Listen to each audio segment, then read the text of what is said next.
Hey everybody. Oh man, welcome back to Big Super Duper Flower Power Hour.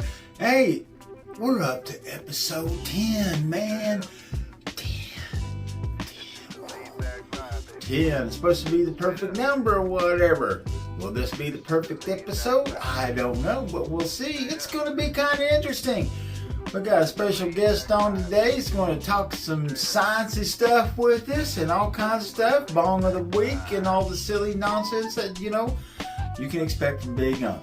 So, I thought I'd start off today by telling a little story. When you remember when you was a kid and, when we was growing up, we didn't have like cell phones and whatnot to play with and that kind of stuff. So, we had to play outside. Oh my God, outside, the whole...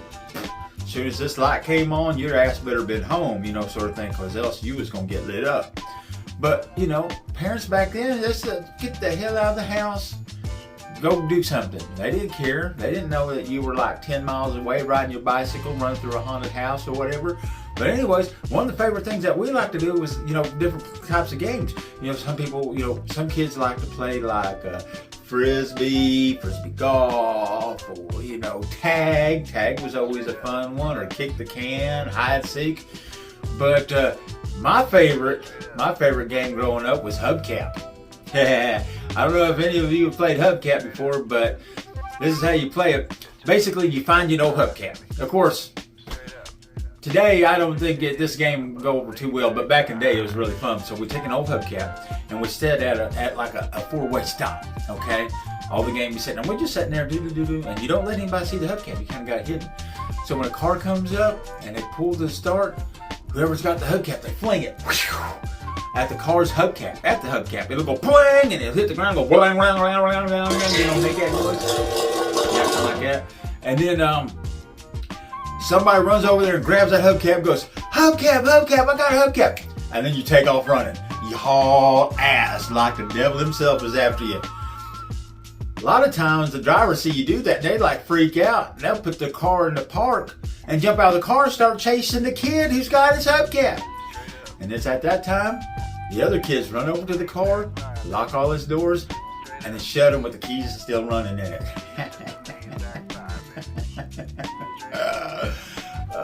Yeah, we was stupid. But, we didn't have all these modern things that keep us occupied, to our brain and stuff. So, we got a little bit of trouble back in the day. But anyways, that's beside the point. Hey, y'all stick around. We got a hell of a show coming up. I hope you enjoy. Stick around. Peace.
Hey everybody. Welcome to Bong of the Week. Today, we're looking at this little cute little bong here. This one's a really neat little bong. This one here is called the Crystal Bong. You can look into it. Maybe you'll see your future. In my future, I see I'm probably gonna be really stoned. But this is a cool bong, man. It's a simple little bong, pretty little bong, but it's got these cool little aerators, you know, the bubblers right here. It's got 4 of them, man. They're pretty cool. Yeah, just this cute little thing. Yeah, it's neat. It's a simple little bong, but man, I love them bubblers. But anyways, the strain that we're gonna be using today is called Sub-Zero. Oh, not this Sub-Zero. Not this Sub-Zero. This Sub-Zero. Man, I got this. This is a new strain. Woo! Boy, this smells so fruity. It's like it's kind of got like it's almost grapefruity. Man, this smells yummy. This smells yummy. I'd like to, of course, thank the fine folks at Rocky's Paw Shop, where you can find them at this address right here. If you're in the greater Oklahoma City area, why don't you rush out to them? Go see these fine folks. Man, they got all kinds of stuff. And again, I'll be doing a shoot from there pretty soon. And that's in the works, and we'll get that figured out. Hopefully really soon we'll be out there so you'll be able to come out and meet your big gun. But make sure you go out and see these people. Man. But yeah, so Sub-Zero, man. This stuff is fire. It's dank. I don't know what words you call this anymore. This is the shit, man. This stuff is, as you can see here, here's all the stuff that you need to know about Sub-Zero. It is a hybrid. Man, it smells amazing. I can't wait to try this. Hey, well, let's get right into it. Instead of messing around and stuff, we'll just, do the things and whatnot. Just a second here. I'm getting myself kind of ready here and whatnot. Yeah. All right. Okay, here we go. Is it Bon Appetit or Bon Chant? I don't know. Good luck. We'll see. Let's see how this goes.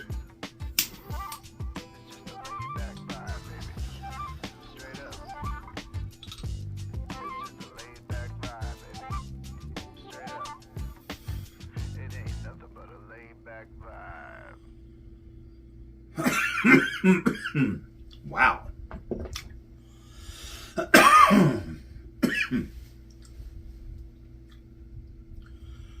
The flavor on this, wow. You can taste it. It's definitely a fruity flavor. It's fruity, but there's kind of another flavor. I can't quite distinguish it. It's not bad. It's really good. Oh, man. Yeah, just that one little hit, I can feel that. I can feel that already. It kind of like a full body just also hit me. Man, that is really good. Sub-Zero, man. And then the Crystal Bong. Man, this is pretty cool. I enjoyed that. I enjoyed that a lot. So yeah, so make sure you go see the fine people at Rocky's Paw Shop. Hey, and give this a try, man. But before I forget, I just want to let you know that I do reside in Oklahoma, where I do have my medical card and this is legal. So if you're going to be going out to check out Sub-Zero, make sure you do so and you vibe responsibly, okay?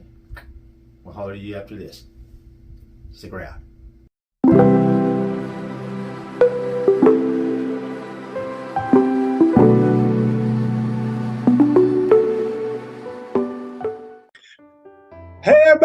Hey everybody! Welcome to this segment of the show.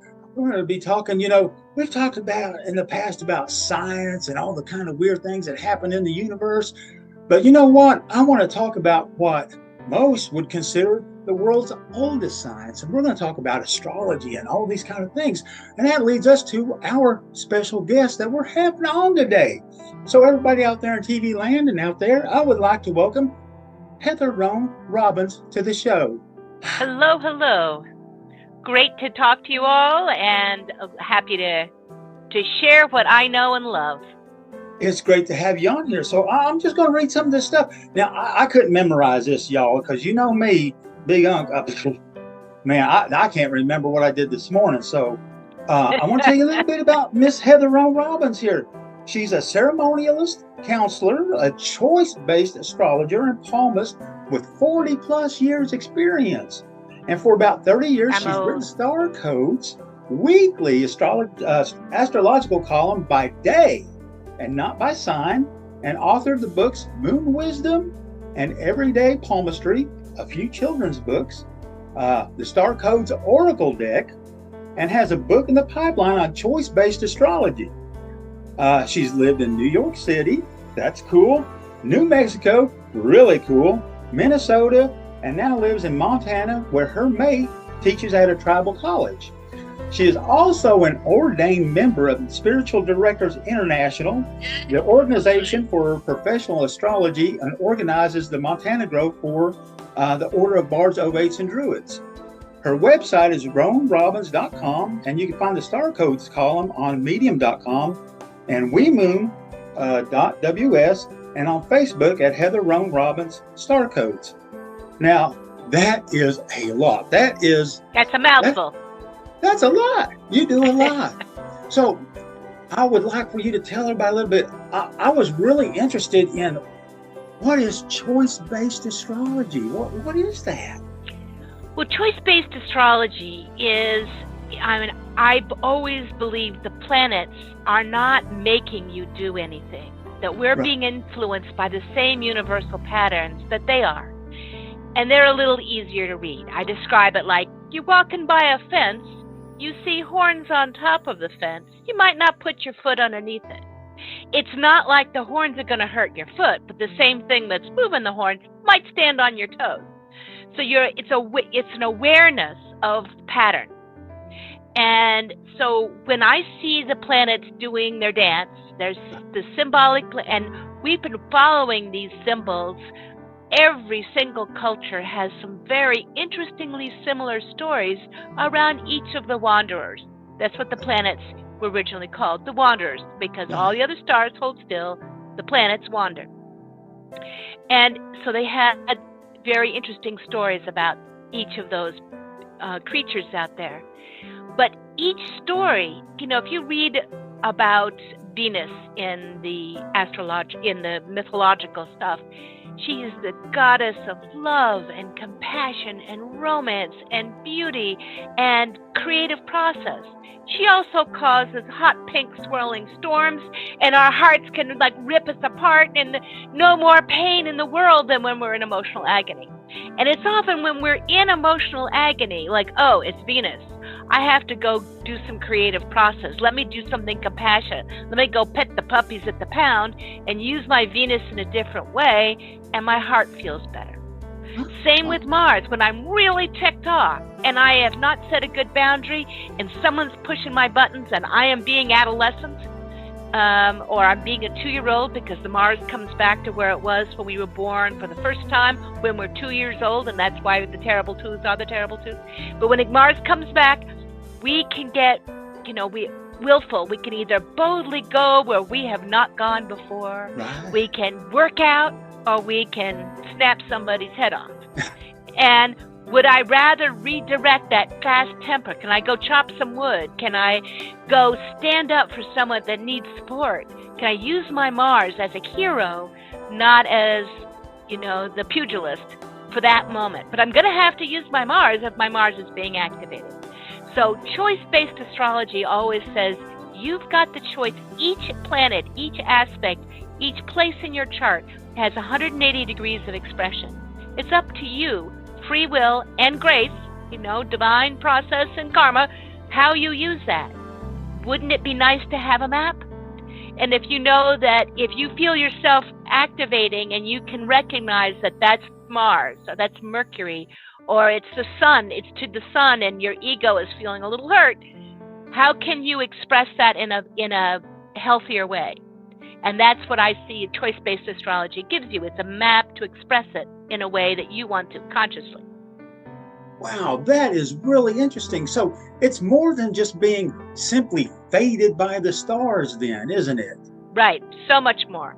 And, this is the pattern you're born with. This is your map. You get to work with it. It helps, but it's always up to you what you do with it. That's really interesting. So we, we're always seeing some of these people out there going, well, I'm just a Capricorn. That's just the way it is, and I'm just well, fated Capricorns to might be. say that, but no, but they don't have to.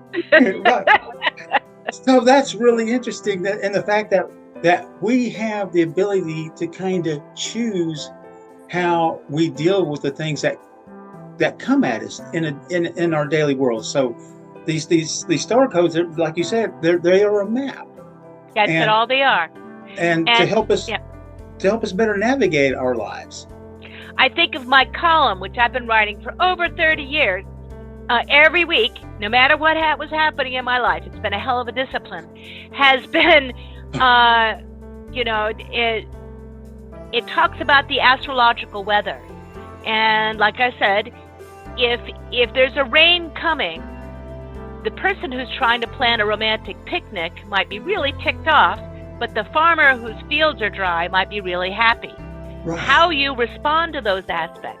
If you see a very difficult aspect, feisty aspect coming up, and you've got a court date with your ex, you might want to postpone that.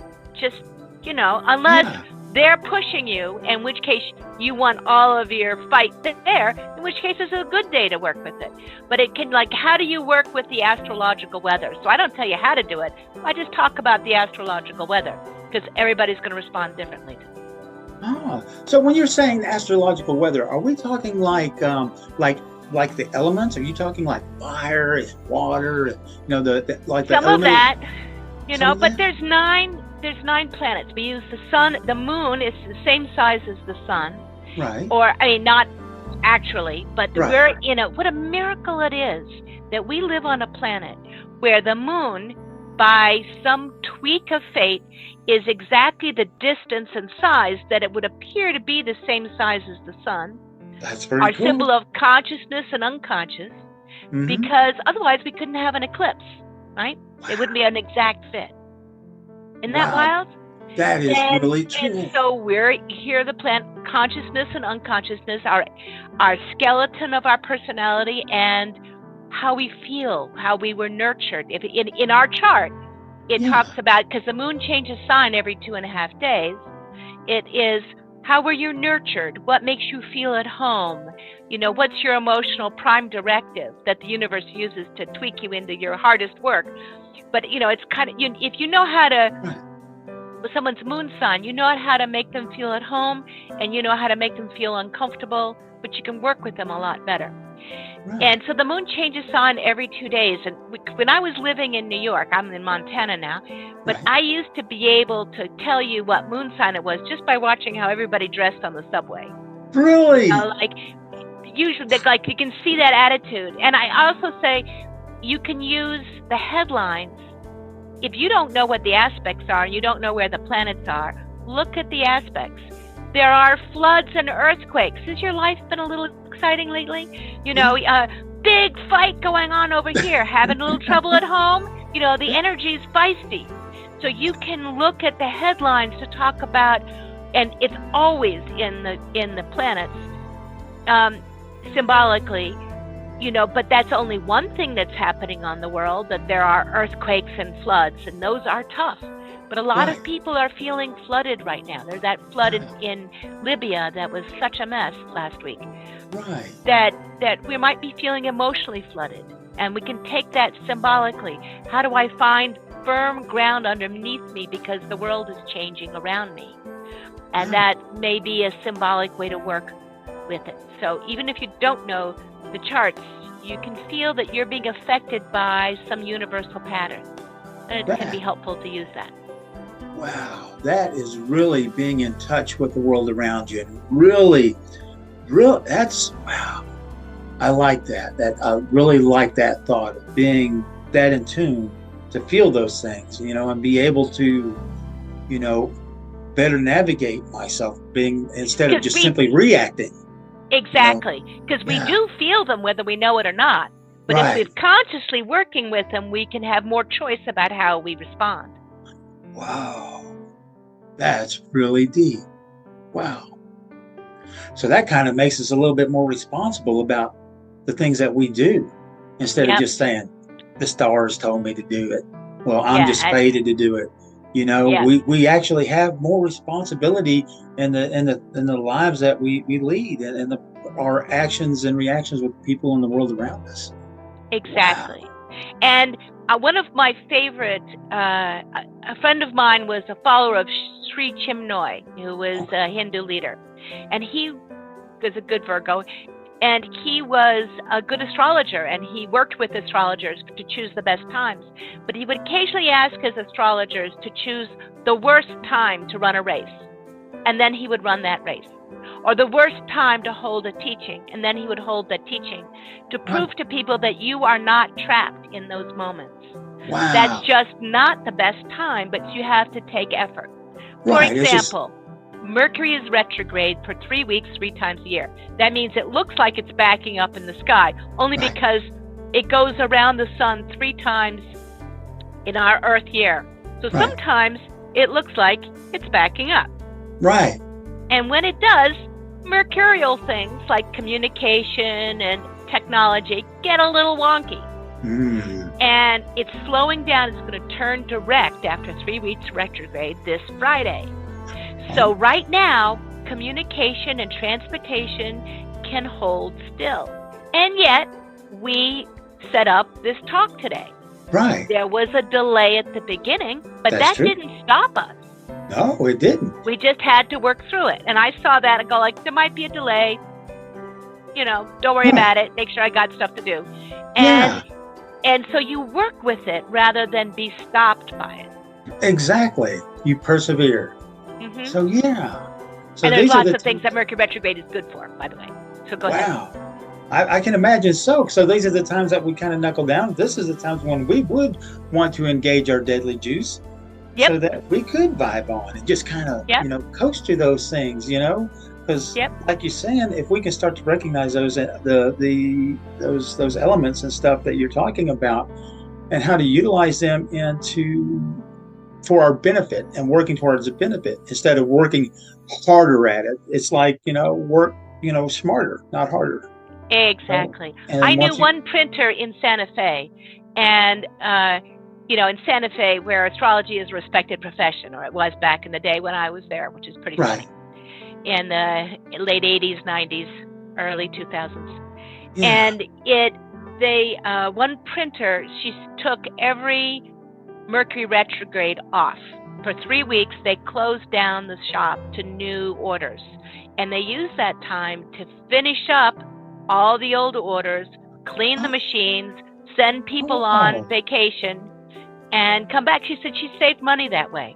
There were so many cases of misprinting under Mercury retrograde and having to do it again, or misunderstanding about the order, that she just said, let's just close it down. Those, you know, it's 9 weeks a year, and use that for cleanup and catch up. And it worked. So, I mean, not many people can do that, but.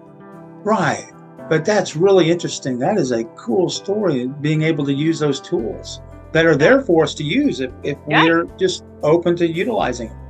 Wow, that is amazing. That is amazing. So we talked about that a little bit. So tell me about some of the other things that you do. Tell me about the upcoming book that you've got. Okay. First, I want to tell you, a good question to ask me, and I'll ask myself, is how did you get into this, Heather? Thank you. I had that question. I was thinking it.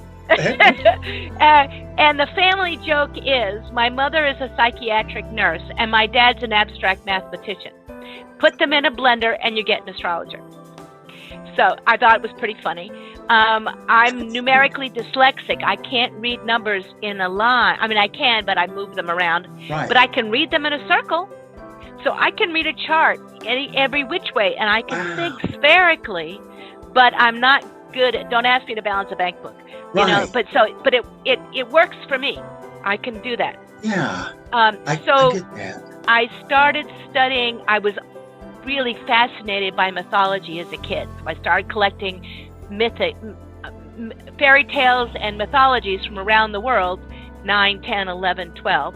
At 11, I made my first calendar using carved potatoes as a print to a calendar of what it would look like if you divided up the year by sign.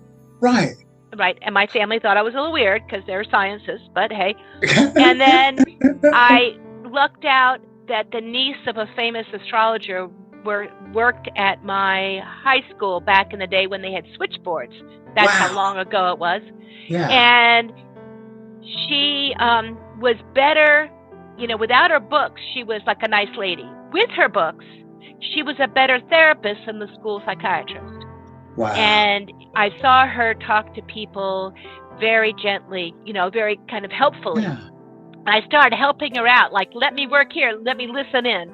And I saw her stop one day, I was worried. She was very worried about some aspects coming up. And she stopped 2 teachers. She had everybody's charts and said, could you just be a little careful this weekend? Wow. And one was an 80-some-year-old man who died of a heart attack on stage that weekend. And the other one was a young man who fell down some stairs and broke a leg. Oh, no. And I went, tell me everything you know. Yeah. And the third person she told was just fine because she took very good care to not do anything dangerous that weekend. Yeah. So, it helped me see, again, the role of working with the aspects. Right. So I got that, and then I just took my ephemeris, which is your book of planets. So when I ran away from home at 15, I took that and looked everybody's charts up. And then I went back home and started studying and did a lot of human resource work. I had charts of many people to look at. But I've been doing it professionally since my early 20s. Wow. And full-time since, for the last 25 years. That is amazing. That is an amazing story. I wanted to teach people. When I teach, I do a podcast with 2 other astrologers called Access Astrology on Blog Talk Radio on Monday nights. Okay. And because we really believe in keeping astrology accessible and not extreme. It takes a lot to learn the high levels of astrology, but using it as a basic tool to help life is something anybody can learn. And I wanted to make it more accessible to people. So I made a deck of cards, and it's called Starcodes. They're Astro Oracle cards. That's not my name. That's what Hay House came up with, but hey, it works. And I worked with a tattoo artist that they found for me. I said, this is what I'm looking for. I'm looking for something edgy. I think tattoos, who lives in Australia, but he's from Brazil. Wow. And I gave him very specific images to work on each of these cards. This is Saturn. And those are beautiful. Jupiter upside down. Okay. And Uranus. And he did a really amazing job. Those are and beautiful. As you use these just to kind of like pull a card and see how you're feeling today, or pull a card about, I like to pull 2 cards for this direction, 2 cards for that direction, and 2 cards for this direction to help me know which way to go. Right.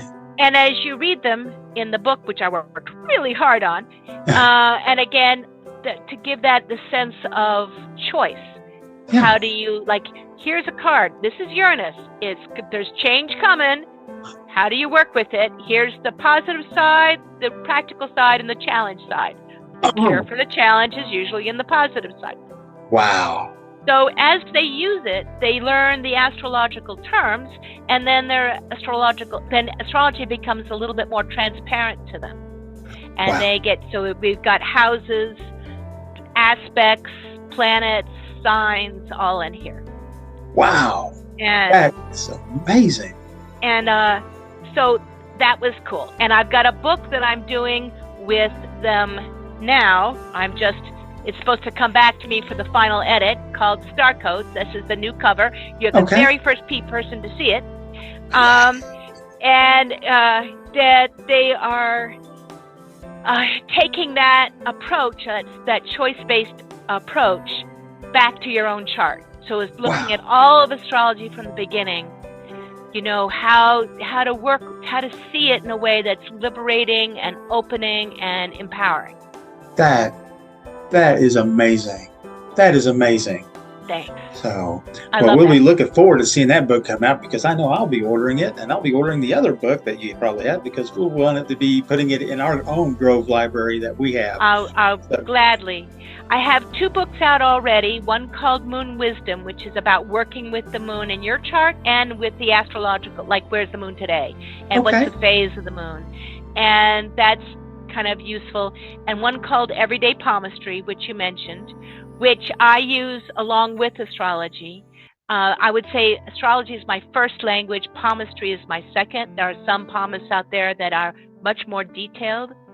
And again, I've seen hands change. I used to take handprints starting in my teenage years, and I watched the lines on people's hands change when they may change their decision.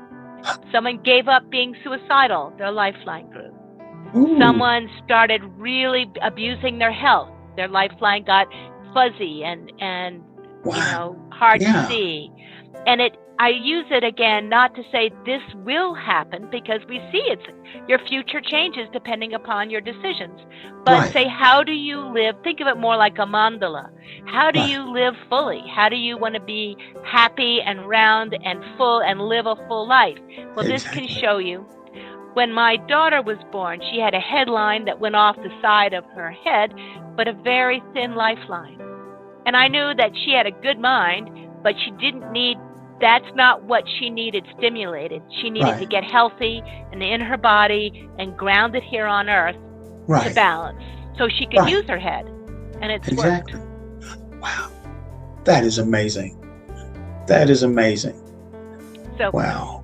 and I did book for, people that just work in the public. When they see people's hands all the time, Right. you go shake hands, or your massage therapist, you look at hands. This can help you. Again, it's not about judging anybody. It's how can you work with them using palmistry. That's why I call it everyday palmistry, not Wow. esoteric palmistry. Right. Wow. That And you is can get that on really Kindle cool. if you need. Okay. On Kindle. I'll make sure that we all put all the links and everything in the descriptions following this video. And that is amazing. Well, Miss Heather, I would like to thank you very much for being on the show today. My great Everybody, pleasure. make sure you check out all the links that I'm going to be posting, and they'll be in the description after the show. Wow, the work that you do is amazing. You definitely engaged your deadly juice, and you are definitely vibing on.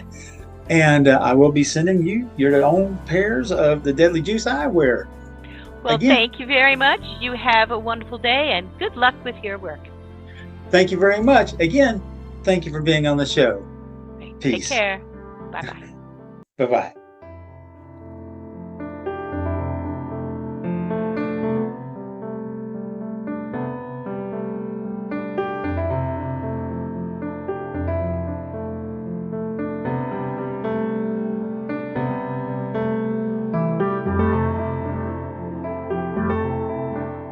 Shall we begin like David Copperfield? I am born, I grow up.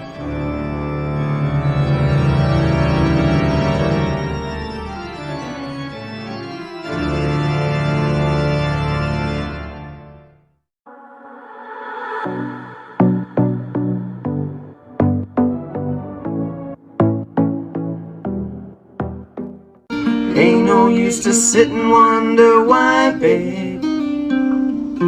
It don't matter anyhow. When your rooster crows at the break of dawn, look out your window and I'll be gone. You're the reason that I'm traveling on. Don't think twice, it's alright. Wow, man. Hey, everybody, I tell you what, I hope you enjoyed today's show. I'd really like to reach out and say a big thank you and a shout out to Heather Roan Robbins for being my special guest today. Man, I hope you learned something. I hope you go and check out all her information. You go check out, her books and everything. Give her a follow on Facebook.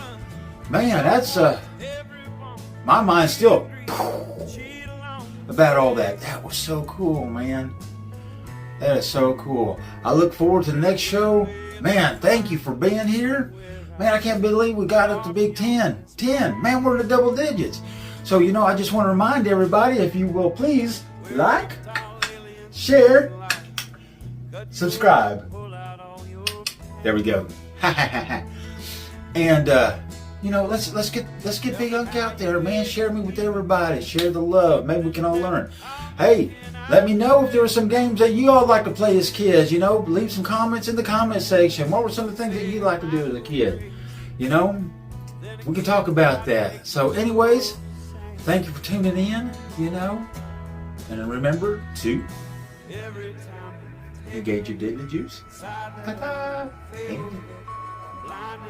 Bye-bye. Can't wait to see you here next week. I love y'all. Thank you for tuning in again. Thank you all so much. Thank you for the people who've actually seen me out in public and give me a shout out. Say, hey, Big Unk. Man, y'all make my heart just explode. Thank y'all. Thank y'all. Thank y'all. I love y'all. Hope to see you again next week. Love Beast Chicken Grease. Don't waste your mind on nursery rhymes, fairy tales, blood and wine. There's turtles on the way down the line. So to each their own till we go home.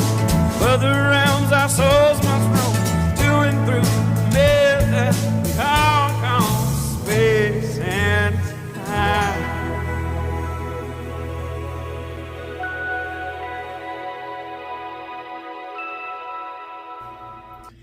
Oh, come on. Y'all know we're going to do a dance party, so let's just dance. Let's listen. In 3, 2, 1. Dance.